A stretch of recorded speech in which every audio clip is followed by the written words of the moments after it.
안녕하십니까. 하루의 경제 주식 마무리 경주마입니다.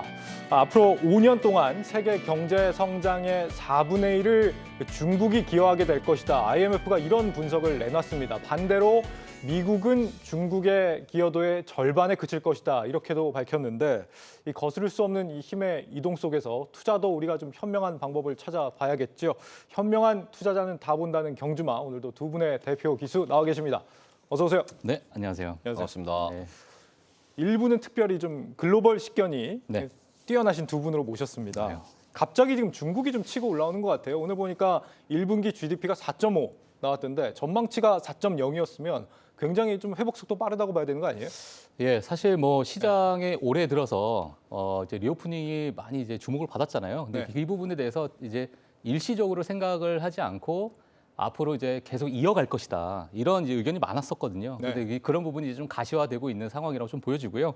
사실 3월 소비가 10.6% 상승한 그런 모습을 좀 보여줬고, 네. 저 인프라 투자에서도 8.8%. 물론 뭐 부동산 투자나 그런 부분에서는 약간 감소세가 보여졌지만 이게 앞으로 좀 이어질지는 저희가 조금 더 지켜봐야 될 부분이다. 사실 2022년 2분기 때 바닥을 찍고 GDP는 계속 성장을 하고 있는 상황이기 때문에 네. 조금 중국도 저희가 좀 집중해서 좀 볼 필요가 있다. 이렇게 볼 것 같습니다. 그러니까 오늘 보니까 중국 증시는 정작 좀 심심한 그런 느낌이 드는데 우리 시장에서 오늘 중국 관련 테마들이 많이 좀 강세를 보인 것 같더라고요. 어떻게 네, 일단은 보셨어요? 아무래도 우리나라 시장 같은 경우에는 이벤트가 뜨면은 바로 반응하는 좀 즉각적인 그런 경향이 있기 때문에 올랐다라고 볼 수 있는데 지금 여기서 한 가지 핵심적으로 보셔야 될 거는 중국의 경제 성장률 4.5%를 찍었습니다. 그런데 문제는 이게 중국 역시도 내수와 수출 두 가지로 분리를 해서 보셔야 되는데 지금 문제는 중국이 내수 중심으로 성장하고 있다라는 점이거든요. 네. 이 부분에 있어가지고 중국이 이제 좀 어떻게 보면은 뭐 관광객이 해외로 나온다든지 거기다가 뭐 본인들의 제조업 제품들이 수출이 많이 된다라든지 이런 부분에서 수출 실적이 많이 잡혀야지만 이제 글로벌 경기에 도움이 된다라고 볼 수 있는데 IMF 보고서에서도 얘기했던 부분은 결국 중국의 숫자는 늘어나지만 이게 중국의 내부인지 외부인지에 대해서는 명확하게 밝히지 않았다라는 점에서 네. 저는 앞으로 중국이 내수, 특히 서비스업 중심으로 성장한다 그러면은 중국의 경기만 발달한다. 그러면은 이게 글로벌 경기에는 크게 도움이 될 것인가에 대해서는 조금 고민이 필요하다라고 말씀을 드리고 싶습니다. 그 말씀을 듣고 보면은 오늘 우리 리오프닝주, 항공주 이런 것도 좀 강세를 보였잖아요. 이런 것도 조금 고민해볼 여지가 있다로 들리는데 그렇게 해석해도 돼요?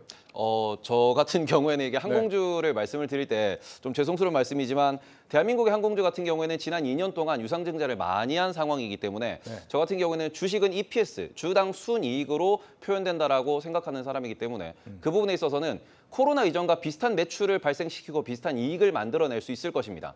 그런데 문제는 주식 발행량이 1.5배, 2배가 되었기 때문에 코로나 이전보다 2배를 더 벌어야 주가가 어떻게 보면은 좀 동등한 위치에서 거래가 될 수 있다라고 볼 수 있기 때문에 차트 매매 중심으로 리오프닝주를 접근하시는 분들은 조금 위험할 수 있다라는 점 참고하셨으면 좋겠다라고 말씀을 드리고 싶습니다. 네.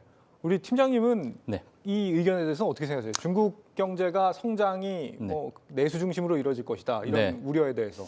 뭐 사실 뭐 소비의 나라 하면 중국이기 때문에 네. 예, 그런 부분은 뭐 의심의 여지가 없고요. 근데 이게 어느 정도 이제 유지가 될지가 저희가 앞으로 이제 관건이라고 좀 보여지고 있고 네. 사실 뭐 미국과 이제 중국의 여러 뭐 이제 저 뒤에서 말씀드리겠지만은 IRA 요번에 좀 뉴스가 또 나오기도 했지 않습니까? 네. 근데 이제 이런 부분 때문에 여러 이제 어떤 글로벌 정세의 어떤 흐름을 저희가 조금 좀 집중해서 좀 봐야 될 부분이라고 생각됩니다. 하지만 중국은 현재 괜찮다. 네, 이렇게 좀 이야기할 수 있을 것 같습니다.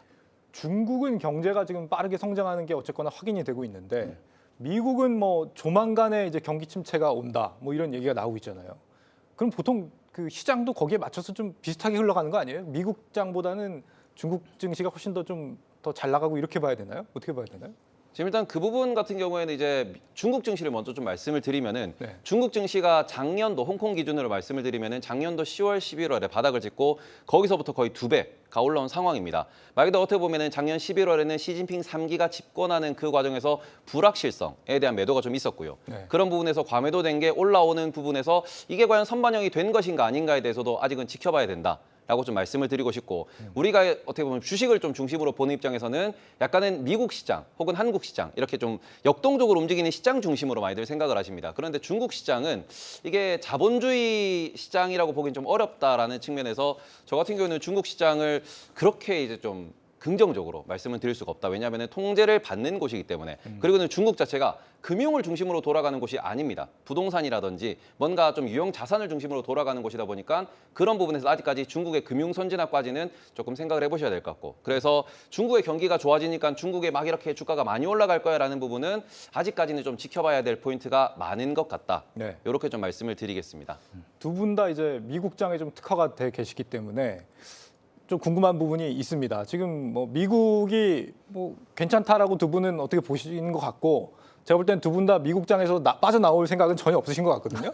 근데 최근에 이제 빅테크 주가 흐름을 보면 네. 그다지 뭐 이렇게 움직임이 없는 것 같아요. 네. 그래서 미국을 계속 갖고 계시는 게 맞다고 보시는 거예요?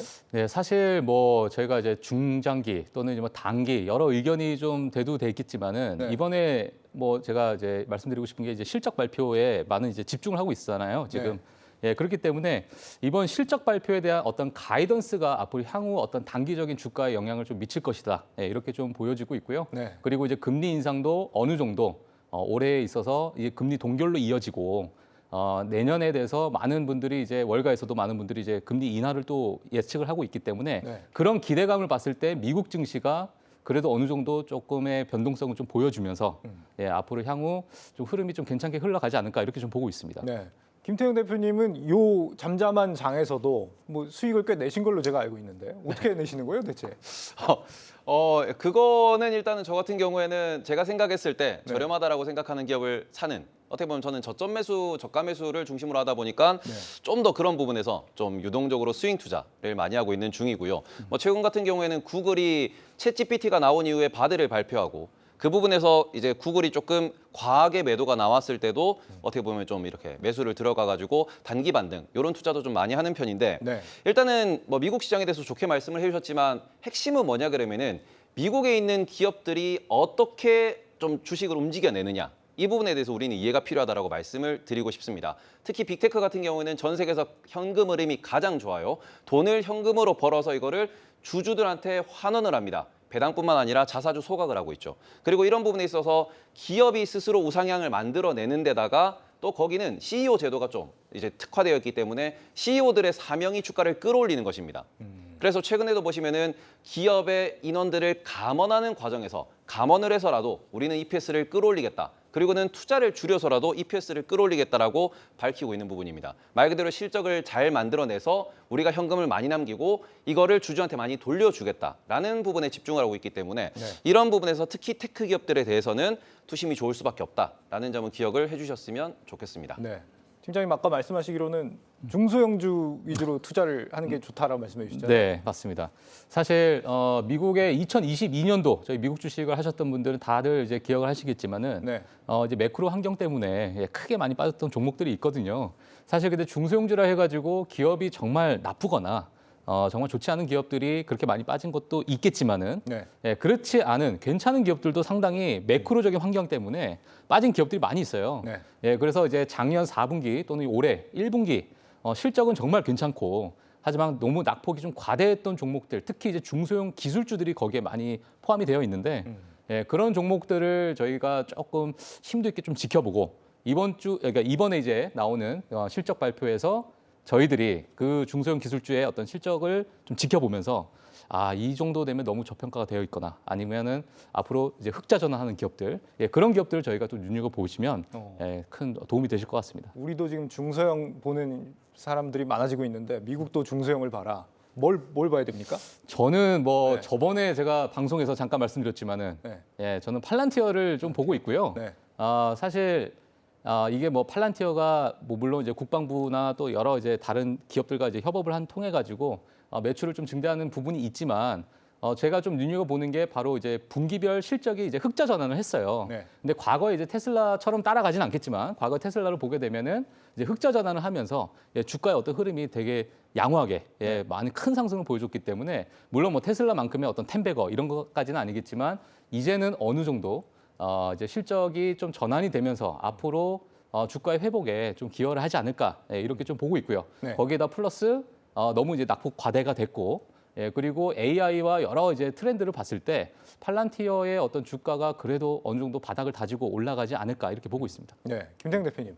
근데 아직도 좀 이해는 안 가요. 왜 빅테크 큰 데가 아니고 중소형인 겁니까? 일단 빅테크를 기준으로 말씀드리면 한국 시장에서 삼성전자를 네. 생각하시면 좀 편합니다. 빅테크 같은 경우에는 안정적으로 주주환원을 발생을 시키고 안정적으로 어떻게 보면은 주가를 이제 매입할 수 있기 때문에 네. 이 부분에서 장기 투자하는 투자자가 많은 편입니다.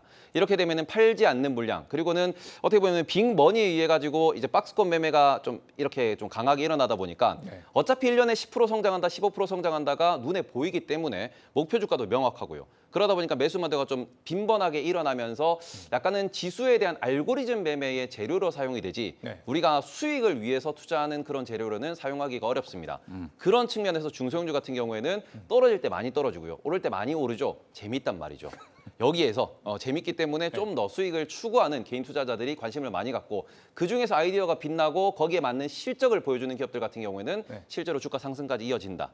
이 부분을 좀 어디요? 기억을 어디 보고 계세요?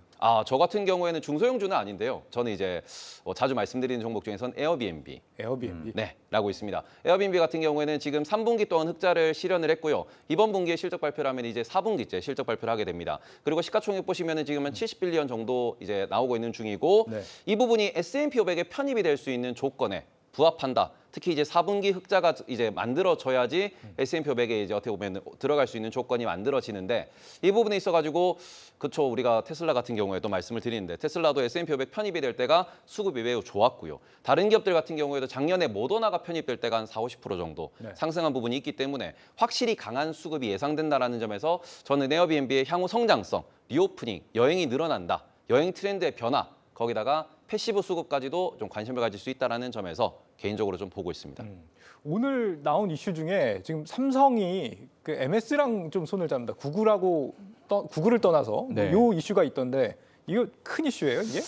저는 사실 이런 부분에 있어서 좀 크게 좀 보고 있습니다. 네. 왜냐하면 이게 뭐 어떤 실적이나 매출의 어떤 영향보다는 과거에 뭐 제가 뭐 늘 생각하는 게 뭐냐면 미국에 이제 계셨던 분들 아시겠지만은 그 구글이라는 게 어찌 보면은 어떤 기업의 이름이잖아요. 네. 근데 미국에서 이제 구글링을 한다고 해요. 그러니까 그럴 정도로 아주 그냥 뭐라 그럴까요? 그러니까 구글의 하나의 어떤 패러다임이 돼서 검색 엔진을 대표하는 하나의 기업으로서 네. 이미 뿌리를 잡고 있는 그런 기업이었거든요. 근데 이런 부분에 있어서 이제는 마이크로소프트의 빙이 그런 부분을 대체할 수도 있을까라는 이제 하나의 어떤 새싹이 튀어나오는 그런 어떤 시작점이 아닐까 이렇게 네. 좀 보고 있기 때문에 의미라는 부분에서 저희가 좀 부여한다면 그래도 좀 큰 일이 되지 않을까 이렇게 보고 있습니다. 네. 거기에 이제 인공지능이 또 이제 들어가 있고요. 네. 예, 그렇기 때문에 그렇게 좀 생각하고 있습니다. 갓이라고 하더라고요. 네. 빙갓. 빈가. 네. 예. 그렇게 얘기를 하던데. 동의하세요? 일단은 근데 그 네. 부분에 있어서 구글의 대응도 저는 문제가 좀 있었다라고 생각을 합니다. 제가 아까 말씀을 드렸을 때도 챗GPT가 나온 이후에 구글에서 바드라고 하는 이제 AI를 공개를 했습니다. 근데 거기서 실수가 하나 나왔고요. 그런 부분에서도 스무스하게 넘어갈 수 있었는데 그 이후의 행보를 좀 보면은 지금은 마이크로소프트의 챗GPT 그리고는 그 외의 테크 기업들이 AI에 대한 규제를 이야기하고 있습니다. 최근에도 이제 피차이 대표가 CEO가 나와가지고도 우리가 이제 어떻게 보면 국가 규모에서 규제를 좀 넣어야 된다. 이런 얘기를 하고 있다 보니까 이런 부분에서 구글이 자신이 없는 게 아니냐. 이런 상황에서 삼성이나 애플이 뭐 어떻게 보면 검색 엔진 자체를 마이크로소프트 GPT로 옮겨간다라고 하는 이것도 과연 구글이 대응할 수 있을까? 이런 부분에서 좀 더 걱정을 하면서 최근에 좀 구글의 주가가 안 좋다라고 좀 보셔야 될 것 같습니다. 예. 다음 얘기를 좀 해보겠습니다. 요즘 우리 수출의 대표 효자라고 하면 반도체가 아니라 이제 자동차인데요. 근데 요 며칠 분위기를 보면 현대차, 기아 그렇게 뭐 분위기가 썩 좋은 것 같지는 않습니다. 오늘 주가도 많이 좀 안 좋던데요. 예, 오늘 뭐 현대차가 2% 정도 하락을 했나요? 네. 예, 처음에 이제 장 초반에 좀 많이 하락을 했는데 사실 뭐 다들 아시다시피 IRA, 인플레이션 감축법에 대해서 세부 사항이 좀 추가가 됐어요. 네. 예, 그래서 이제 배터리와 이제 광물 사용에 대한 그런 부분까지도 이제 추가가 되면서 지금 전체 16기종, 그러니까 자동차의 어떤 모델로 봤을 때는 16모델 정도가 이제 그 해당이 되는 네. 그런 상황인데 사실 앞으로 미국의 어떤 그러한 보조금 지급을 받을 수 있는 게 16기종밖에 그것만 하진 않겠죠. 예, 그래서 아주 강하게 위에서 이제 법안을 좀 때리고 거기서 어느 정도 이제 타협을 해 나가는 그러한 저 미국의 어떤 전형적인 네. 협상 방식으로 넘어갈 것으로 좀 보여주고 있고요. 사실 이제 아시아 국가 또는 유럽 국가의 뭐 굴지에 자동차 기업들이 많이 있지 않습니까? 근데 이제 그런 기업들마저도 지금 보조금 지급을 못 받는 상황이다. 네. 그래서 현대차, 기아차 상황에서는 그래도 우리만 지금 지급을 못 받는 게 아니라 모든 국가, 다른 타 국가들이 다 그런 상황을 좀 벌어지고 있기 때문에 그래도 한번 해볼 만하다. 이런 의견도 좀 내부에서 나오고 있는 상황이기 때문에요. 예. 한번 조금 더 지켜봐야 될 것으로 보여집니다. 이게 예전에 나온 거보다 뭐 훨씬 더 강화된 건가요? 지금 악재가 좀 심각한 악재로 봐야 되는 건가요? 일단은 이 부분은 예상이 됐던 부분이라고 보시는 게 좋을 것 같습니다. 일단 현대차와 기아차가 지금 미국에서 제시한 조건을 만족하지 못했던 것은 사실이고요. 이 부분에 있어가지고 예상된 악재긴 한데 좀 더 우리가 신경을 써야 되는 부분은 그래서 보조금을 누가 받느냐라는 겁니다. 보조금을 받는 업체를 보시면은 가장 강력한 게 결국 테슬라고요. 네. 테슬라는 본인 스스로도 할인 판매를 하고 있는 이 상황에서 보조금을 추가로 더 받게 된다라는 건데 이렇게 되면은 현대차는 당장 미국에 투자를 한다. 혹은 당장 배터리 보급선을 옮겨야 한다. 그리고 이 과정에서 비용이 증가할 수밖에 없고요. 그리고는 본인들이 미국의 보조금을 받기 전까지 미국 시장에서 살아남기 위해서는 가장 핵심적인 것은 할인 판매를 과하게 해야 된다는 겁니다. 네. 이 부분에 있어가지고 앞으로 영업이익이 얼마나 좀 부담스러워질 거나 비용이 더 발생할 수밖에 없다라는 부분이기 때문에 이 부분에 대한 우려가 오늘 조금 매도를 불렀다라고 보시는 게 좋을 것 같습니다. 예. 그 테슬라 말씀을 해주셨는데 이번 주에 마침 이제 테슬라 실적이 발표가 됩니다. 지금 뭐 베어드 아이비에서 지금 나온 얘기는 뭐 1분기 최선호주가 역시 테슬라다 뭐 이렇게 주장을 하고 계신데 테슬라 실적 좀 어떻게 예상하시고? 네. 이번 주 이제 보조금 이슈 오늘 나온 거, 네. 이거까지 더해지면 앞으로 주가 흐름이 좀 괜찮다고 봐야 되는 건지. 그렇죠. 뭐 테슬라는 뭐 워낙에 이제 가격 경쟁력에서 우위를 점유하는 그러한 기업이기 때문에 앞으로도 뭐 테슬라의 주가는 상대적으로 좀 좋을 것으로 좀 보여지고 있고요. 네. 사실 이번 테슬라 실적 발표에서 저희가 좀 봐야 될 것들이 좀 있어요. 그래서 테슬라의 과거 어떤 행보를 좀 보게 되면 네. 1월 달에 가격 인하를 한 이후에 주문이 이제 2배 이상 급증을 했다.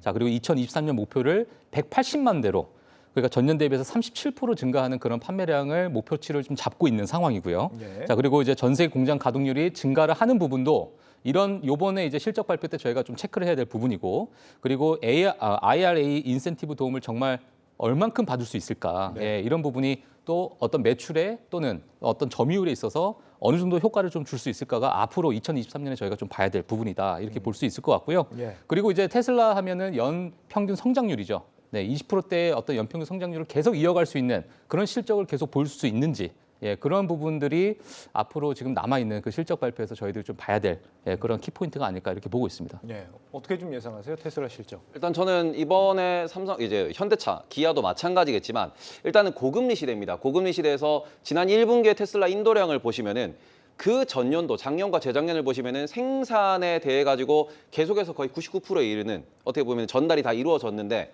지금 문제는 재고가 조금 쌓였어요. 그리고는 이 재고가 쌓이는 부분에 대해 가지고 그거를 대응하기 위해 가지고 할인 판매를 한다라고 테슬라 입장에서도 스스로 밝힌 부분이 있습니다. 네. 그러면 추가적으로 우리가 또 고민해봐야 되는 거는 지금 그래서 우리가 그랜저를 주문했을 때, 카니발을 주문했을 때 대기 기간이 어떻게 되냐라는 거죠. 실제로 지금 전 세계적으로 자동차 대기 기간, 출고 기간이 줄어들고 있다라는 것, 말 그대로 수요가 줄어들고 있는 상황입니다. 그럼 이 부분이 테슬라뿐만 아니라 모든 자동차 업계에 영향을 줄 수밖에 없고 이 부분에서 아까도 말씀해 주셨지만 180만 대까지 증산을 한다라고 하면은 결국 테슬라는 공급을 더 늘리게 됩니다. 그리고 이 부분에서 테슬라는 가격을 할인할 수 있는 능력치가 존재하는 기업이죠. 영업이익이 잘 나오기 때문에. 그럼 이런 부분에서 다른 자동차 업계는 얼마나 피해를 볼 것인가? 그럼 테슬라는 여기에서 본인들이 계속해서 재고 관리를 어떻게 할 것이고 이런 부분이 결국 EPS에 어떤 영향을 미칠 것인가에 대한 이런 자신감이 결국에는 테슬라뿐만 아니라 전 자동차 업계에 영향을 미치게 될 것이다 라고 좀 보셔야 될 것 같습니다. 예. 일론 머스크는 이 자동차 말고 다른 데 요즘에 관심이 많은 것 같더라고요. AI 스타트업을 지금 만들더니 오픈 AI 대항마로 트루스 GPT를 만들겠다 또 이렇게 밝혔어요. 이게 인간이 아닌 우주의 본질을 이해하는 AI를 만들겠다라는데 우주에 또 관심이 많으신 것 같고 네. 이 이슈 어떻게 보세요? 네, 뭐 사실 새로운 법인을 설립을 했죠. 네. XAI 네. 이렇게 또 법인을 설립을 하셨는데 사실 뭐 일론 머스크 하면은 이제 오픈 AI 때 이제 공동 이제 창립자로서 이제 뭐 투자도 많이 처음에 시작하시고 네. 그리고 지금 사실 뭐 완전 자율 주행에 대한 어떤 빅데이터 그런 기업으로서도 지금 테슬라가 또 압도적으로 그러한 우위를 좀 점하고 있기 때문에 사실 이 기업을 처음에 설립을 하고 초창기에 자리를 잡기까지는 기간이 상당히 좀 단축될 것으로 보여져요. 그렇기 때문에 어느 정도 가시화되는 데까지는 시간이 많이 안 걸릴 것으로 좀 예상을 하고 있는데 앞으로 이제 좀 지켜봐야 될 부분은 이러한 부분 때문에 좀 과도하게 좀 거품이 또 형성이 되는 게 아닌가. 네. 과거에 이제 뭐 메타버스나 여러 가지 거품이 형성이 되고 그게 이제 실적으로 전환이 될 때까지의 어떤 그 과정 동안에 또 주가는 또 빠졌었거든요. 네. 그리고 실질적으로 이제 주가가 이제 다시 생성이 됐을 때 주가가 다시 오르는 그런 어떤 흐름이 있기 때문에 이번에 어떤 이 법인 설립 때문에 과도하게 또 이제 매수를 하기보다는 조금 이 어떤 인공지능의 어떤 산업 전체를 조금씩 지켜보면서 네. 좀 조심스럽게 좀 봐야 되지 않을까 이렇게 보고 있습니다. 네. 진지하게 봐야 되나요? 이 머스크의 행보를 다 고지고대로 믿을 수는 없을 것 같기도 하고. 어떻게 보세요? 근데 저 같은 경우에는 머스크 행보가 모두 다 계산된 영역 하에서 일어난다라고 생각하고 있습니다. 일단 이번에도 이 XAI라고 하는 이 부분, 이 법인을 설립하면서 얘기했던 또 다른 말에서는 트위터를 가장 명확하고 정확한 플랫폼으로 만들겠다라고 했습니다. 지금 우리가 이제 챗GPT에서도 계속해서 요구하는 것은 얼마나 정확하냐라는 부분에 대해 가지고 검증이 필요하다라고 이야기를 하는 부분인데 여기에 있어서 트위터라고 하는 말 그대로 백데이터를 이용해 가지고 본인들이 AI를 개발하겠다라고 하는 거고요. 네. 이 부분은 아마존 역시도 본인들이 가장 강점을 가지고 있는 클라우드를 가지고 AI를 만들겠다라고 한 이런 부분들이 결국에는 백데이터의 정확성에 좀 시장이 혹은 이 개발자들이 많이 목을 메고 있다라고 네. 보셨으면 좋겠습니다. 네. 넷플릭스도 이번 주에 실적 발표를 할 예정이잖아요. 좀 이거 우리가 이 넷플릭스 실적을 주목해서 봐야 되는 게 국장하고도 연결이 되는 부분이 있나요? 김태형 대표님. 네, 일단 한국장 같은 경우에는 저희가 넷플릭스의 가장 큰 컨텐츠 제작 국가라고 보시는 게 좀 맞을 것 같습니다. 네. 지금 어떻게 보면은 미국에서는 PC 관련돼 가지고 좀 논란도 많은 편이고요. 그러고는 저희는 좀 자랑스럽게 얘기할 수 있을 것 같아요. 일본을 보면은 일본만의 특유의 색깔이 있습니다. 중국을 보면은 중국만의 특유의 색깔이 있고요. 이런 부분에서 전 세계적으로 공통적으로 소비할 수 있는 콘텐츠는 어떤 게 있느냐, 어떤 국가의 콘텐츠가 좋냐라고 하면은 저는 과감하게 한국, 스페인, 영국이라고 말씀을 드리겠습니다. 어떻게 보시면 좀 동일하실 것 한국, 같은데. 스페인, 영국이요. 네. 스페인, 영국. 스페인 콘텐츠가 좋아요. 아, 그래요? 네, 아주 좋습니다. 어쨌든 이런 부분에 저는 한국의 창의성 그리고 콘텐츠를 만들어내는 그러한 결과물에 대한 퀄리티 네. 그리고 이런 부분에서 또 이거를 찾아주는 OTT 업체들 어떻게 보면 또 러브콜을 다 종합해봤을 때는 우리나라 콘텐츠 업종이 어떻게 보면 이 넷플릭스의 실적 그리고는 다른 OTT 기업들의 실적과 함께 움직일 수 있다는 점 좀 기억을 해주셨으면 좋겠다라고 말씀을 드리고 싶습니다. 넷플릭스는 지금 뭐 광고형 요금제 이거 네. 확대하는 부분도 있고 예. 뭐 그 공유하는 그렇죠. 그것도 좀 예. 축소하는 것 같고 예. 어떤 걸 이번 실적에서 좀 봐야 돼요? 뭐 이번 실적에서 봐야 될 게 사실 뭐 공유 계정이 유료화겠죠. 사실 그리고 이제 작년이죠. 작년에 이제 12개국에서 이런 시범 운영을 했는데 사실 생각보다 많은 구독자들이 또는 가입자들이 이탈은 하지 않았더라. 이러한 이제 연구 결과가 좀 나왔었거든요. 근데 물론 이제 그게 전 세계적으로 퍼지면 어떻게 될지는 저희가 지켜봐야겠지만은 네. 이러한 부분에 있어서 사실 제가 봤을 때는 넷플릭스가 가질 수 있는 여러 전략 중에 그래도 가장 괜찮은 전략을 지금 추구하고 있는 게 아닌가. 공유 계정 유료가 되면서 일일이 다 저희가 돈을 내야 되겠지만 네. 싼 가격에 이런 모든 컨텐츠를 내가 광고 조금 보지 뭐 이렇게 저희가 생각을 하고 모든 컨텐츠를 볼 수 있다면 저가에 저희가 또 넷플릭스 어떤 구독을 지속적으로 연결해 가지 않을까 이렇게 좀 생각하고 있고요. 네. 실질적으로 작년에 컨센서스가 예를 들면 450만 명의 어떤 구독자 증가율이 있을 것이다. 하지만 766만 명이 나왔거든요. 이제 발표가. 그만큼 이제 어느 정도 서프라이즈 같은 이런 실적 발표가 이어졌기 때문에 이번에도 모르겠습니다만은 뭐 작년과 같은 그러한 서프라이즈가 나올지는 저희가 지켜봐야겠지만 아직까지는 그래도 좀 긍정적으로 보고 있는 월가의 시각이 있다 이렇게 보시면 될 것 같습니다. 30초 남았는데 김태형 대표님께 마지막으로 지금 우리가 미국장 얘기를 쭉 중심적으로 했잖아요. 국장이랑 미국장 중에 뭘 선택하는 게 더 유리하다고 보세요? 지금은 국장 반도체주를 1년 이상 보고 투자를 하신다.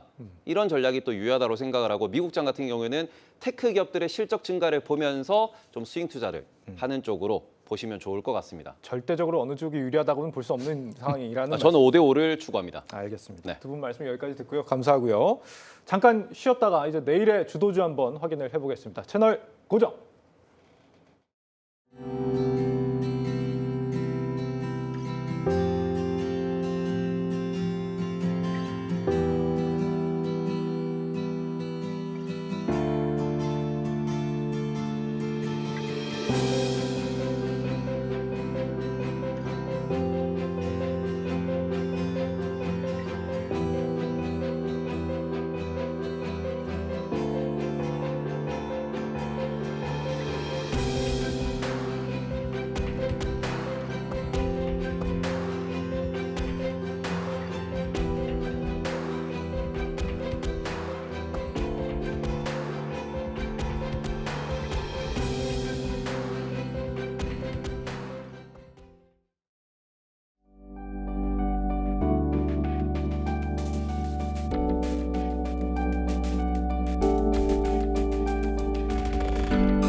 네, 경주마 시그널 유망 종목 전문 사냥꾼 두 분 나오셨습니다. 어서 오세요. 네, 안녕하세요. 안녕하세요. 오늘 하락 종목이 뭐 상승 종목보다 좀 많긴 했는데 지수는 뭐 그렇게 크게 빠진 것 같지는 않고 마지막에 또 외국인들도 많이 좀 유입이 된 것 같고요. 오늘 시장 좀 어떻게 보셨는지. 막판에 삼성전 쪽으로 좀 매수세가 좀 많이 왔던 것 같고요. 네. 또 오늘 에코프로가 이제 그 보합권에서 움직이다가 한 6% 정도 올라오면서 수급을 순간적으로 다 빨아들였습니다. 그래서 다른 종목들의 이제 하락 폭이 좀 더 커지는 모습들이 그때 나타났고, 그때 이제 포스코그룹주들이 어제 강했고 오늘도 강하다가 에코프로가 움직이면서 포스코그룹 쪽에서 일제히 차익 매물이 좀 나오는 모습들이 좀 특징이었고요. 네. 그리고 그 중국 쪽에 이제 그 3월달 이제 GDP 수치가 좀 잘 나왔기 때문에 그래서 리오프닝 쪽도 약간 저가 매수가 좀 들어왔던 모습이었고, 그리고 그 대형주 쪽 지난 이제 우리가 말씀드렸던 그동안 뭐 삼성전자를 비롯해서 뭐 LG에너지솔루션, 뭐 삼성 SDI 네. 그런 이제 대형주 같은 경우에는 뭐 어쨌든 실적 그 주가 움직임이 괜찮았거든요. 근데 그 외의 종목들이 좀 대체로 부진했던 것들이 여전히 수급 쏠림 현상이 심하다라고 볼 수 있겠습니다. 수급 쏠림이 심하다. 네. 네. 팀장님 어떻게 보셨어요 오늘? 제가 이제 한 세 가지 정도 축을 말씀을 드리거든요. 이제 반도체, IT, 특히 이제 OLED라고 할 수 있을 것 같고요. 그다음에 이제 2차 전지, 제약바이오가 어떻게 보면 수급의 3대 축이라 볼 수 있을 것 같은데, 확실히 이제 이 2차 전지 쪽으로 쏠림이 나오면 좀 다른 섹터들이 확실히 좀 쉬어가는 모습. 여기에 플러스 알파로 뭐 엔터테인먼트라든지 오늘 같은 경우는 이제 중국 관련된 리오프닝 종목들이 좀 약간 기지개를 펴는 모습이 보였었는데, 확실히 지금 수급의 이동에 따라서 좀 이제 종목들의 좀 등락 현황이 좀 계속 나오고 있다라고 좀 말씀을 드릴 수 있을 것 같고, 네. 여기에도 이제 실적 시즌이 본격적으로 개화를 하다 보니까 실적 관련된 기대감이 있는 좀 섹터들에 대한 제가 볼 때는 좀 관심도 필요하지 않을까 하는 좀 생각을 하고 있습니다. 뭐 그런 측면에서 지수는 좀 잘 버텨주고 있는 상황에서 빠르게 좀 순환이 돌고 있고, 결국 오늘 같은 경우는 장 막판에 2차 전지가 좀 수급을 빨아들이는 모습, 뭐 앞에서 말씀하셨던 것처럼 거의 비슷하게 좀 시장을 좀 바라봤다라고 요약해드릴 수 있을 것 같습니다. 네. 두 분이 주목하고 계신 업종과 종목 지금부터 좀 하나씩 살펴보겠습니다. 우선 이창환 부장님 주목하고 계신 걸 볼 텐데 4개 종목을 주목하고 계세요. 에코프로, 포스코홀딩스, LS, 삼성물산. 이 종목들이 공통점이 있다고요? 뭐 광물 관련 종목들이라 보시면 되겠고요. 광물이요? 네, 뭐 에코프로랑 포스코홀딩스는 이제 뭐 2차 전지 뭐 수산화 유통 관련 종목으로 많이 알려져 있고, 네. 제가 좀 주목해 보는 종목은 LS입니다. 그러니까 LS 같은 경우가 지금 그 LS M&M이라는 그 자회사를 가지고 있거든요.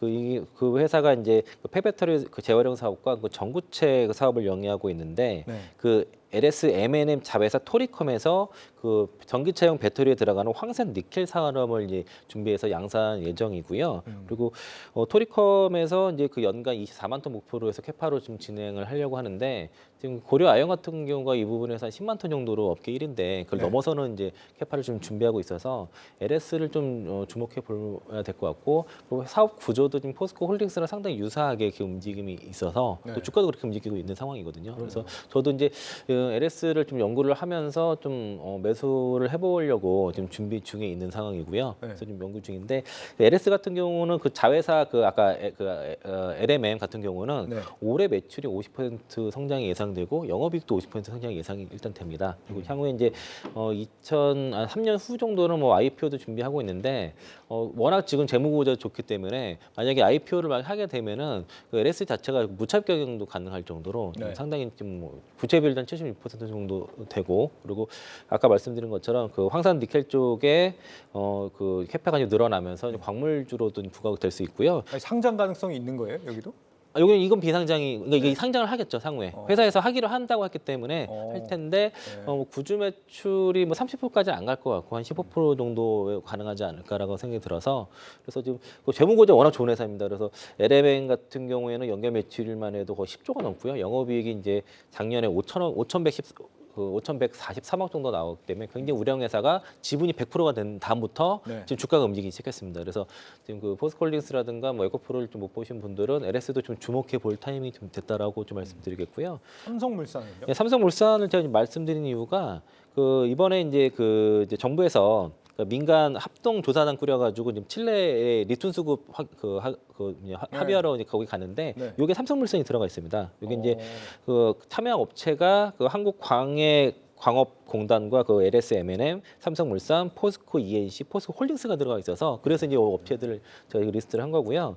삼성물산 같은 경우는 삼성 SDI에 들어가는 광물을 전부 다 동사가 이제 트레이딩을 합니다. 그리고 그 삼성 SDI 원자재를 안정적으로 그 담당하는 수급 담당을 하고 있고 또 그 폐배터리 리사이클링 사업도 참여하고 있어서 성일하이텍 지분을 6.33% 보유하고 있는데 다만 이제 뭐 삼성물산은 이제 그 광물 관련주로만 오로지 보기는 어렵기 때문에 뭐 이렇게 그 투자로서 메리트는 크지는 않지만은 오늘 뉴스로서 이슈가 나왔기 때문에 이런 사업도 있다라고 좀 알아둘 필요가 있다라고 보고 있습니다. 네.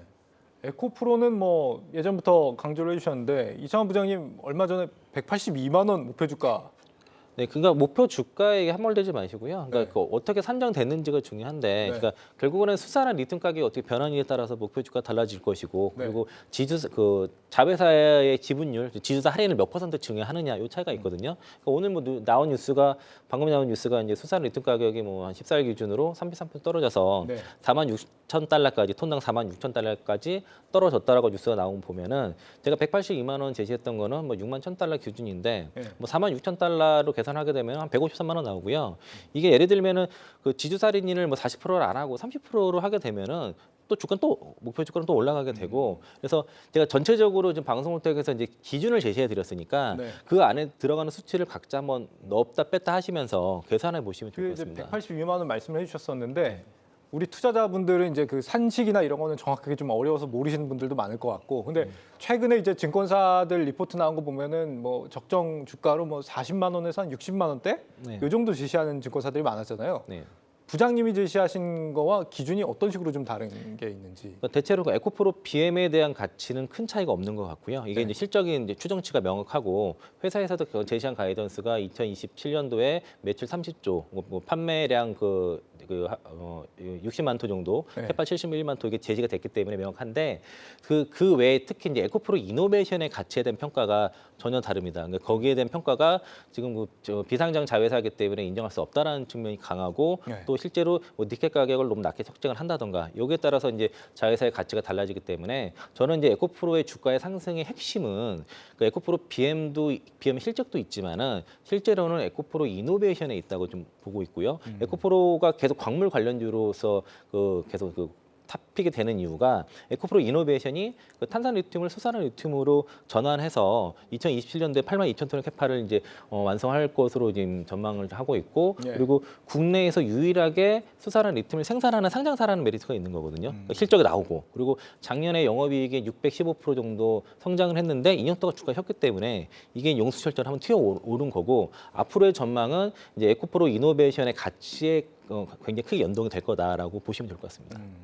여기가 이제 여기서 리튬 개발하고 이런 담당을 한다는 거죠? 예, 탄산 리튬을 이제 수산 리튬으로 이제 전환해서 판매하고 있습니다. 네. 우리 윤 팀장님 보시기에는 지금 에코프로, 포스코 홀딩스, LS, 삼성물산 이걸 주목해 보자 이렇게 말씀하셨는데 네. 윤 팀장님께서 보실 때는 이 4개 종목 가운데 어디가 좀 제일 유망하다 보이세요? 차트상으로 보면 LS나 삼성물산이 좀 손이 가는 좀 그런 상황이지만 네. 일단 저는 포스코홀딩스가 조금 더 마음에 든다고 좀 말씀을 드려야 될 것 같습니다. 방금 네. 전에 이제 뭐 이 실적도 좀 나온 상황이고 특히 이제 영업 지금 흑자 전환했다고 좀 얘기가 나왔죠. 그리고 일단은 뭐 27일 날 지금 기업 어떻게 보면 컨퍼런스 콜을 할 것으로 보이고 있는데 일단 뭐 계속 말씀드립니다만 지금 자원 쪽 특히 리튬과 관련돼서 어떻게 보면 이제 가장 퍼체이싱 파워가 있는 그래서 좀 수직 계열화가 잘 돼 있는 제가 볼 때는 포스코 그룹에서 포스코 홀딩스의 어떤 제가 볼 때는 실적인 주가 같은 부분은 좀 더 상승 여력이 있다라는 좀 생각이 들면서 오히려 이제 에코프로보다는 포스코홀딩스가 좀 상대적으로 좀 덜 가지 않았나 뭐 그런 측면에서 누릴 때마다 계속 매수하는 관점으로 좀 보시면 좋지 않을까 생각을 하고 있고 포스코홀딩스 같은 경우는 제가 볼 때는 하반기부터 좀 제가 볼 때 숫자가 좀 두드러지게 찍히지 않을까라는 좀 생각을 하고 있습니다. 뭐 그런 측면에서 뭐 차트상으로는 LS, 삼성물산이 좀 좋겠습니다만 저는 마음속 포스코홀딩스가 지금은 좀 원픽이라고 말씀드릴 수 있을 것 같습니다. 네. 포스코 홀딩스 같은 경우 오늘은 뭐 이렇게 좀 부진한 모습이더라고요. 에코프로랑 상대적으로 좀 보면 오늘은 에코프로 쪽으로 좀 힘이 쏠리는 것 같은데 뭐 네. 포스코는 오늘 왜 안 좋았을까요? 네, 아까 말씀드린 것처럼 에코프로 쪽에 수급이 올리면서 그 포스코 그룹주로 전체적으로 차익 매물에 나왔고요. 그리고 이제 포스코 홀딩스는 현재 5일선 타고 있어서 딱 5일선 그 조정 나왔다고 보시면 되겠습니다. 그러니까 적당한 조정이고요. 네. 이런 식으로 올랐다 하면서 5일선 타고 갈 것이고 우리 코너에서 여러 번 말씀드렸지만 에코프로 다음에 주도주, 그러니까 시장 전체 주도주가 포스코 홀딩스가 될 가능성이 높다라고 좀 여러 번 말씀드렸는데 네. 그게 이유가 이제 10월 달부터 이제 수산화 리튬이 생산이 되고 9월 달에는 이제 리사이클에서 생산이 좀 되거든요. 네. 그리고 올해 하반 10월 정도 되면은 아마 그 광산 리튬 준공이 완료가 되기 때문에 그래서 이제 그걸 보고서 지금 선취매가 시장에서 좀 들어오고 있다라고 보시면 되겠고요. 그리고 이제 수산화 리튬 샘플이 5월 달에 나옵니다. 그러니까 사실 이거 샘플 나오는 것 때문에 좀 먼저 지금 선취매가 들어온 것으로 좀 예상이 되고 그 2024년까지 수산화 리튬 연간 한 약 10만 톤 정도 생산을 목표로 하고 있고요. 그리고 2028년도에 27만 톤, 2030년까지 30만 톤의 이제 수산 리튬을 캐파를 지금 목표를 하고 있어서 이 가치를 뭐 산정해 보시면 향후에 포스코 홀딩스의 주가도 목표 주가도 산정하실 수 있을 것 같습니다. 이렇게 우리가 지금 광물 쪽에 좀 주목을 하는 이유는 아무래도 이제 미중 패권 전쟁 여기서 나오는 어떤 공급망의 재편 이런 걸 우리가 좀 주목해서 보는 거잖아요. 지금 어떻게 하면 이제 중국 광물 의존도를 좀 낮출 것인가? 전 세계가 지금 여기에 좀 주목을 하고 있는 상황인데 그 과정에서 좀 어떤 식으로 우리가 좀 투자의 기회를 찾아볼 수가 있을지. 지금 리튬을 주목하는 이유 자체가 이제 뭐 중국의 의존도를 피하는 것도 물론 있지만은 네. 거기에 들어가는 그 영업 마진이 엄청나게 크기 때문입니다. 그러니까 이제 특히 리튬 같은 경우에는 그 전 세계 이제 글로벌 기업들의 그 에비타 마진이 이제 평균 57% 정도 되고 그리고 포스코홀딩스 같은 경우도 염호에서 추출하는 거는 뭐 최소 영업이익률 60% 이상을 얘기를 하고 있고요. 네. 어떨 때는 그 광산 같은 경우는 합쳐서 평균 영업이익률 70%까지 지금 얘기를 하고 있는 상황이기 때문에 워낙 부가가치가 큰 사업이기 때문에 당연히 주문해야 되고 중국 쪽의 의존도를 좀 벗어나기 위해서는 일단은 광물이 생산되지 않는 나라 같은 경우에는 광산 개발 투자를 해야겠죠. 네. 그리고 또 그 폐배터리 그 리사이클링을 적극적으로 활용해서 이 두 가지 방법으로 극복을 해야 될 것이고요. 그리고 이제 그 전에는 이제 그 전기차가 얼마큼 수요가 많이 늘어나느냐, 요게 지금 초점이 맞춰졌다 그러면은 지금은 이제 거기 전기차에 들어가는 광물을 어떻게 공급할 것인지에 대한 초점이 맞춰지는데 지금 그 광물을 생산하는 그런 나라들 같은 경우도 이제 직접 이걸 다 개발하는 게 아니라 자본을 유치를 해서 기술력이 없다 보니까 유치를 해서 같이 공동 개발하는 쪽으로 이제 추진을 하고 있기 때문에 그게 뭐 칠레라든가 볼리비아, 아르헨티나 등등 있거든요. 그러면은 뭐 우리나라 같은 경우가 거기에 남미나 이런 진출을 해서 거기서 공동 같이 개발하는 형태로 하면 될 것이고요. 네. 그리고 칠레 같은 경우는 정부에서 이제 그 광산을 그걸 다 갖고 있기 때문에 민간 기업 차원에서는 어렵고 이번에 이제 그 민간 합동 조사단 이제 정부에 가는 것처럼 정부 차원에서 이거 접근해야 됩니다. 그래서 네. 그런 식으로 접근하면 좋을 것 같습니다. 알겠습니다. 윤여민 팀장님이 주목하고 계신 종목도 좀 보겠습니다. 네. HLB 관심 있게 보고 계시다고요? 네, 일단은 제가 앞에서 좀 말씀드렸던 세 개의 축, 이제 뭐 2차 전지랑 지금 뭐 반도체 IT, 그다음에 제약바이오 중에서 사실 제약바이오 섹터를 이제 좀 봐야 될 부분이 아닌가라는 좀 생각을 하고 있고 네. 특히 이제 제약바이오도 약간 2차 전지와 좀 마찬가지로 좀 사실은 이제 숏퀴즈 관련된 부분에서 좀 봐야 될 부분도 분명히 있지 않을까 생각을 하고 있는데 특히 코스닥 150 중에서 지금 숏퀴즈가 나올 수 있는 게 뭐 셀트리온 지금 제가 볼 땐 제약, 뭐 셀트리온 헬스케어뿐만 아니라 뭐 HLB 그다음에 이제 뭐 알테오젠 정도가 되지 않을까라는 생각을 하고 있고 특히 이제 그 중에서 HLB 같은 경우는 지금 이제 다음 달에 좀 아무래도 좀 이벤트가 있습니다. 특히 이제 FDA 지금 간암 1차 치료제 지금 신약 허가를 좀 약간 목표로 좀 진행하고 있는 부분도 있고 또 네. 최근에 뭐 AACR에서도 제가 볼 때는 이제 어쨌든 뭐 연구 결과에 대한 부분들이 공개가 되는 부분들은 지금 19일 날 좀 어느 정도 좀 끝날 것으로 보이고 있는데 여기서 어떤 그런 결과물을 토대로 지금 내년에 좀 그러니까 다음 달에 지금 이벤트가 있는 상황이기 때문에 저는 뭐 일정 매매도 좀 충분히 가능하지 않을까라는 좀 생각을 하면서 뭐 숏스퀴즈 관련된 부분도 한번 같이 보면서 HLB를 좀 말씀을 좀 드려보도록 하겠습니다. 윤 팀장님 주목하신 종목이 요즘에 꽤나 성공적이라는 평가들이 나오는 것 같은데 네. 그런 와중에 지금 바이오주를 주목을 해주셨단 말이죠. 네. 하필 왜 바이오주냐? 그 최근에 이제 미국 암학회도 네. 거의 끝나가는 상황이잖아요. 네. 이 타이밍에 이 주목해봐야 되는 이유가 특별히 있을까요? 지금 말씀하셨던 것처럼 이제 미국 암학회 AACR 관련돼서 사실은 이제 4월 초, 뭐 3월 말부터 좀 어느 정도 주가들이 움직였던 부분들, 뭐 네. 그런 측면에서 봤을 때 이제는 좀 재료 소멸이 아니냐라는 좀 얘기도 있습니다만 사실은 이제 이 재료 소멸 이후에 또 다시 지금 모멘텀이 좀 생긴다라고 보실 수 있을 것 같습니다. 특히 이제 어떻게 보면 AACR이 좀 차익 매물의 어떤 기회가 될 수도 있겠습니다만 4월 26일 날 특히 이제 미국의 임상종양 학회죠. ASCO가 지금 어떻게 보면 다시 한번 좀 제가 볼 때는 발동되는 부분이 있기 때문에 그 사이에 다시 한번 또 이벤트가 있다라고 볼 수 있을 것 같고 여기에 또 최근에 보게 된다고 하면 지금 뭐 셀트리온 같은 경우도 이제 3, 4병에 대한 얘기들이 좀 나오고 있는 부분이 있기 때문에 네. 사실 2년간 쉬었던 종목들의 이제 모멘텀이 조금 줄줄이 나온다는 점에서 봤을 때 지금의 차익 매물 같은 경우가 과연 지금 주가에 얼마나 영향을 줄까라는 좀 생각을 하고 있습니다. 뭐 그런 측면에서 저는 이제 바닥에서 돌려 나오는 좀 제약바이오 섹터를 좀 주목해 보는 것도 하나의 제가 볼 때는 매매가 아닐까라는 좀 생각을 하고 있습니다. 지금 열리고 있는 미국 아마케에서는 뭐 어디를 좀 주목해서 보는 게 좋아요? 지금 이제 아마케 관련돼서 지금 최근에 뭐 한미약품이 좀 상당히 많은 좀 반응이 있었죠. 그리고 이제 뭐 면역 항암제 후보 물질을 좀 발표를 했던 뭐 ABL 바이오 같은 경우도 제가 볼 때는 주가가 상당히 탄력적이었던 부분들.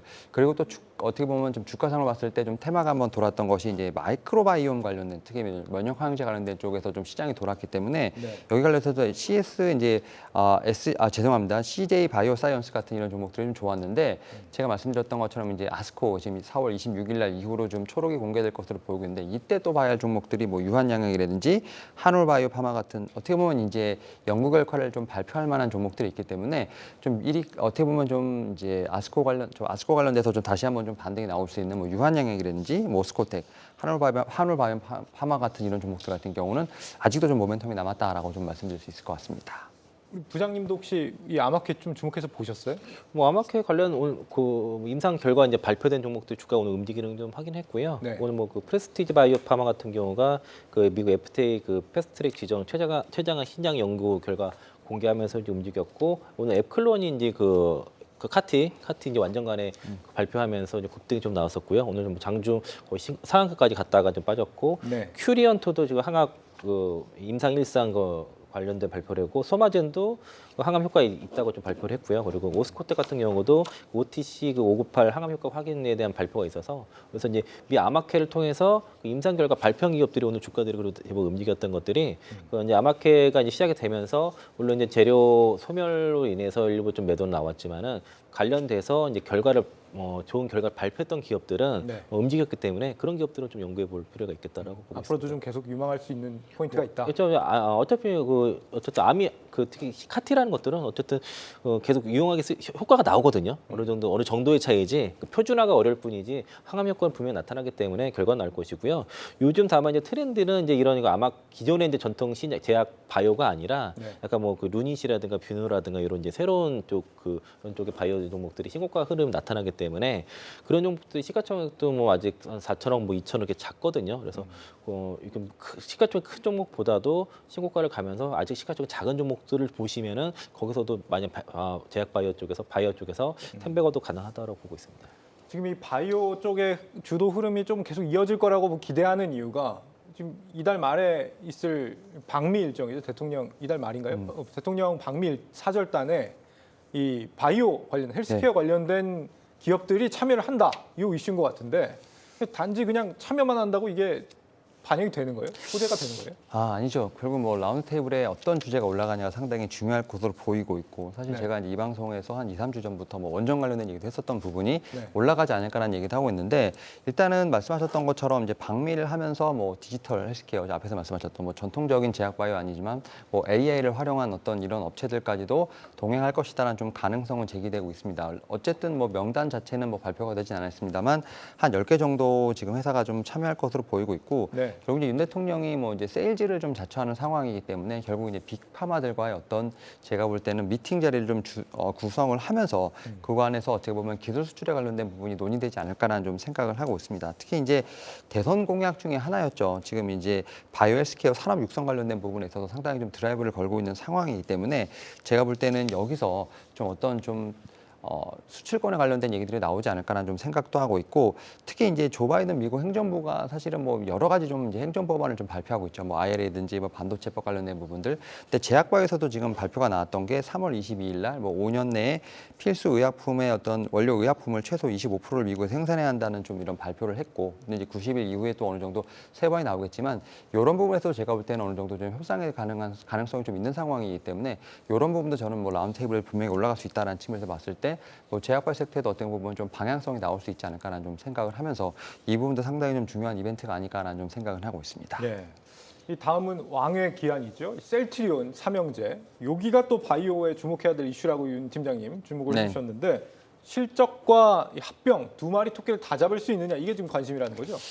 네, 일단은 지금 뭐 셀트리온 저는 삼형제가 네. 어쨌든 간에 제약바이오의 지금 대장주라고 좀 봐야 되지 않을까 생각합니다. 특히 이제 삼성 바이오로직스 같은 경우는 약간 좀 반도체라고 봐야 될 것 같아요. 그러니까 확실히 좀 증설하고 거기에 따른 실적이 나오는 약간 그런 사이클을 탄다고 하면 제가 볼 때 전통적으로 좀 봐야 할 지금 제약바이오 섹터에서 가장 주목해봐야 될 게 셀트리온 삼형제. 네. 그 중에서 제가 앞에 말씀드렸던 뭐 공매도가 좀 많이 있으면서 숏스퀴즈가 가능한 그러면서 실적이 나오는 특히 올해 하반기에 제가 볼 때는 조금 이제 그러한 기대감 플러스 또 M&A 관련된 기대감도 있고 또 이제 제가 볼 때는 합병에 관련된 기대감도 있다 보니까 그런 측면에서 이 세 종목에 대한 저는 좀 주목이 필요하지 않을까라는 좀 생각을 하고 있는데 확실히 이 서정진 회장의 제가 볼 때 파워는 확실히 좀 뭐 다른 어떤 기타 회장들보다는 확실히 좀 무게감이 다르다라고 좀 말씀드릴 수 있을 것 같고 네. 결국 실적도 잘 나오는 상황에서 제가 볼 때는 이 M&A 이슈까지 좀 하반기에 있다 보면 결국 이제 올 한 해 제약바이오 섹터 같은 경우는 그래도 이벤트가 좀 꾸준히 좀 이어지지 않을까라는 좀 생각은 하고 있습니다. 네. 이 합병이 과연 잘 성사될 수 있겠느냐 기대감이 있는 것 같은데 가능성 어떻게 보세요? 뭐 추진하고 있으니까 뭐 되겠죠. 약속을 했던 부분이고 그리고 이제 관건은 이제 그 주식 매수 청구권에 대한 이제 그 자금을 어떻게 마련하는 문제고요. 네. 최소 1조 이상 들어가다 보니까 그 셀트리온과 셀트리온 헬스케어가 각각 갖고 있는 현금이랑 뭐 자사주 이런 것들을 합치게 되면은 그 자금은 충분하게 될 것 같고요. 다만 이제 이를 자금 마련을 위해서 뭐 일부 자사주 매도는 있을 수 있을 것 같고 그리고 그 셀트리온 같은 경우에는 회사에서 IR을 한 바로는 어쨌든 2030년까지 오리지널 신약에 대한 비중을 40% 이상 올리고 그리고 2024년부터는 10개 파이프라인을 이제 발표를 한다고 했기 때문에 단순히 그전에는 바이오 시밀러에 대한 실적에만 지금 초점을 맞췄다고 한다 그러면은 내년부터는 이제 신약 모멘텀을 붙여서 약간 새롭게 좀 봐야 될 측면이 있고요. 주가도 지금 바닥을 찍고 1차 상승 나오고 아마케 이후로 이제 일부 이제 차익 매도 나온 다음에 지금 네. 이제 바닥 이제 쌍바닥을 만들려는 구간에 있거든요. 그래서 11선 이하로 좀 조정 들어오게 되면은 뭐 매수 관점에서도 가능하지 않을까 이렇게 보고 있습니다. 오늘 지금 시장이 전반적으로 뭐 그렇게 뭐 좋은 흐름이었다고 보기엔 좀 어려웠잖아요. 근데 내일 준비하는 관점에서 뭐 어떻게 좀 내일은 대응을 하는 게 좋겠다. 두 분 한마디씩 조언을 좀 듣고 마무리를 해볼까 싶은데 윤 팀장님 먼저. 예. 네, 일단은 제가 이제 계속 말씀드린다만 지금 세 가지 섹터가 제가 볼 때는 좀 시장의 중심이고 결국 이제 한 섹터가 올라가면 두 섹터가 약간 소외되는 좀 그런 상황이기 때문에 올라가는 섹터를 사지 마시고 좀 조정이 나오거나 하락이 나오는 섹터를 좀 보시는 게 어떨까라고도 생각이 듭니다. 결국 오늘 같은 경우 2차 전지가 좀 올랐기 때문에 반도체, IT, 뭐 제약 바이오를 좀 봐야 되지 않을까 생각을 하고 있고 네. 결국 이렇게 좀 시소 게임이 나오고 좀 수급이 한쪽으로 쏠리다 보니까 그런 측면에서 시장을 좀 따라가기보다는 시장에서 약간 차익 매물이 나오는 좀 섹터에 집중을 하시면서 여기에 플러스 좀 숫자가 나오는 제가 볼 땐 종목에 대한 옥석 관리가 좀 필요하지 않을까 생각하고 있습니다. 네, 부장님. 좀 약간 차이가 있다면은 지금 그러니까 2차 전지 쪽에 의외로 이제 보면은 비중이 많이 없으신 분들이 굉장히 많기 때문에 그쪽이 좀 대기업에서 더 많이 깔려 있다고 보시면 되겠고요. 장중 조정이 나올 때는 2차 전지 그 대형 큰 종목 위주로 일단 편입을 해야 된다. 지금 그러니까 2차 전지 섹터가 비중 적었을 때 지금 시장이 소외되는 경우가 지금 많이 있기 때문에 물리더라도 잡아놓고 추가하는 방식으로 해서 비중을 일정 부분 뭐 30이든 40%든 채워놓고 나서 그 다음에 이제 다른 그 섹터라는 걸 봐야 되지. 일단 이거 많이 올랐으니까 이걸 안 보고 다른 종목들을 보다가는 걔네 그 종목들이 2차 전지 더 가기 때문에 일단 우선순위가 2차 전지 섹터를 비중을 어느 정도 채워야 된다라고 말씀드리겠습니다. 네. 이번 주는 확실히 중국향 테마가 좀 시장을 지배하는 게 느껴집니다. 시시각각 달라지는 이 흐름, 투자자 여러분들이 좀 쉽게 따라갈 수 있게 저희 경주마가 앞서서 열심히 달려가겠습니다. 내일 뵙겠습니다. 고맙습니다.